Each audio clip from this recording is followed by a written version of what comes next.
বন্ধুরা, যে কোনো নিরামিষের দিনে এই রেসিপিটা দুপুরে ভাতের পাতে কিংবা রাতের রুটিতে রাখতেই পারো। অসাধারণ টেস্টি একটা রেসিপি। শুধু ভাত আর রুটিতে নয়, লুচি বা পরোটার সাথেও কিন্তু রেসিপিটা অসাধারণ লাগবে। রেসিপি ভালো লাগলে লাইক, কমেন্ট, সাবস্ক্রাইব করে পাশে থাকার অনুরোধ রইল। তাহলে চলো দেখাই আমি এই রেসিপিটা কিভাবে বানিয়েছি। নমস্কার বন্ধু, আমি কাজলের রান্নাঘরে তোমাদের সকলকে স্বাগত জানিয়ে শুরু করছি আজকের রান্না। এখানে আমি একটা ছোট চায়ের কাপ নিয়ে নিয়েছি আর সেইটা আন্দাজ করেই আমি ছোলার ডাল নিয়েছি। এখানে 100 গ্রাম হবে না, তার থেকেও কম হবে ডাল, তো তোমরা আন্দাজ করে নেবে।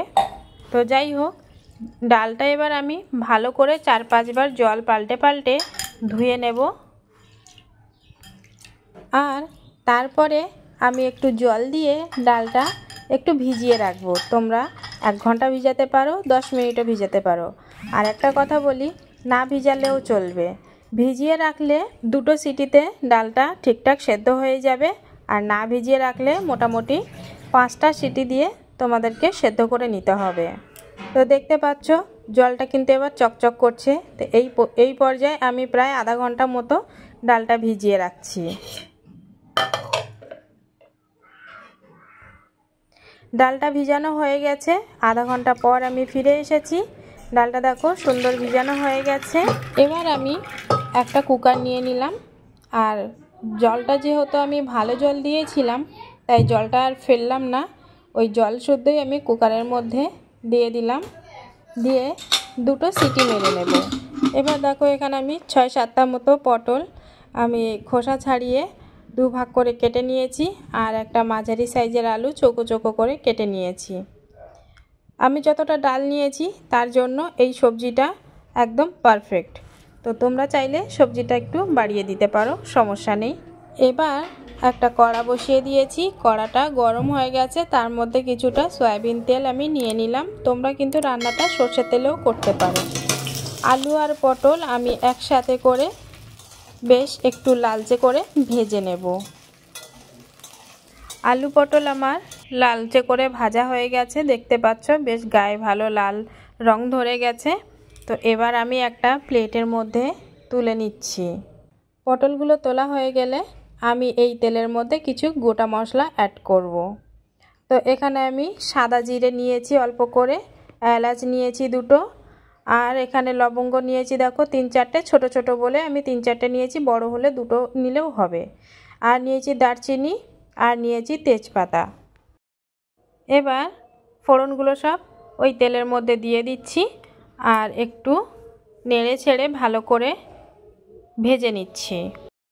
এবার আমি একটা ছোট সাইজের টমেটো, খুব বেশি বড়ও না মাঝারিও না, মাঝারির থেকেও একটু ছোট সাইজের টমেটো আমি কুচি করে নিয়েছি, আর সেটা এখন তেলের ওপরে মানে ওই ফোড়নটার ওপরে দিয়ে একটু নেড়ে ছেড়ে নিচ্ছি।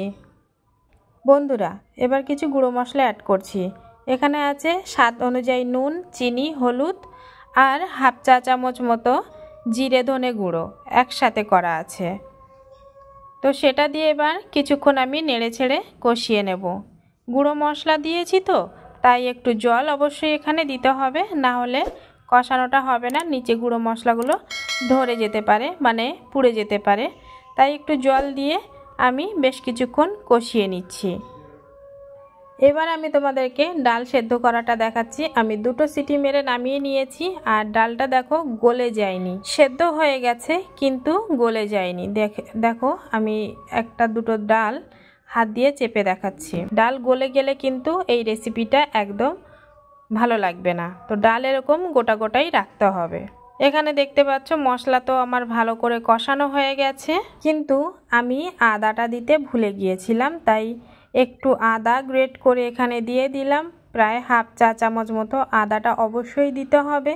মশলা কিন্তু কষানো হয়ে গেছিল, যেহেতু আদা দিতে ভুলে গেছি এখন দিলাম, তাই আমি আর একটু কষিয়ে নেব। একটু জল দিয়ে দিচ্ছি কারণ মশলাটা একদম শুকনো শুকনো হয়ে গেছে, তাই জলটা না দিলে আদাটা কষানো হবে না, তাই আদাটার জন্য আমি আর একটু কষিয়ে নিচ্ছি। তো যাই হোক, এবার আমার আদাটাও মোটামুটি ভালো করে কষানো হয়ে গেছে। তো আমি আলু আর পটল এবার দিয়ে আরও 1-2 মিনিট মতো, ওই কিছুক্ষণ আর কি, 1-2 মিনিটও না, একটু নেড়ে ছেড়ে কষিয়ে নিলাম। তারপরে সেদ্ধ করা ডালটাও আমি ঢেলে দিলাম, দিয়ে একটু নেড়ে ছেড়ে নিচ্ছি। এরপর জলের পরিমাণটা তোমরা বুঝে দেবে, তোমরা যেরকম ঝোল রাখবে সেরকম দেবে। আর ঝালের জন্য আমি 3টে কাঁচা লঙ্কা চিড়ে দিলাম, দিয়ে এবার আমি একটা থালা দিয়ে ঢাকা দিয়ে 1 থেকে 1.5 মিনিট মতো ফুটিয়ে নেব। বন্ধুরা, ফিরে আসলাম প্রায় 2 মিনিটের কাছাকাছি। 1-1.5 মিনিট ফুটাবো বলেছিলাম, কিন্তু আমি 2 মিনিটের কাছাকাছি ফুটিয়েছি। তরকারিটা দেখতে পাচ্ছ, না খুব রসা রসা আবার না খুব শুকনো, এরকমই সবজি আমার প্রয়োজন ছিল। তো ঠিকঠাক একদম তৈরি হয়েছে। আর লাস্টে তোমরা একটু গরম মশলা দিতেই পারো, আমি দেইনি গরম মশলার গুঁড়ো, আমি শুধুমাত্র ধনেপাতা দিয়ে নামিয়ে নিয়েছি।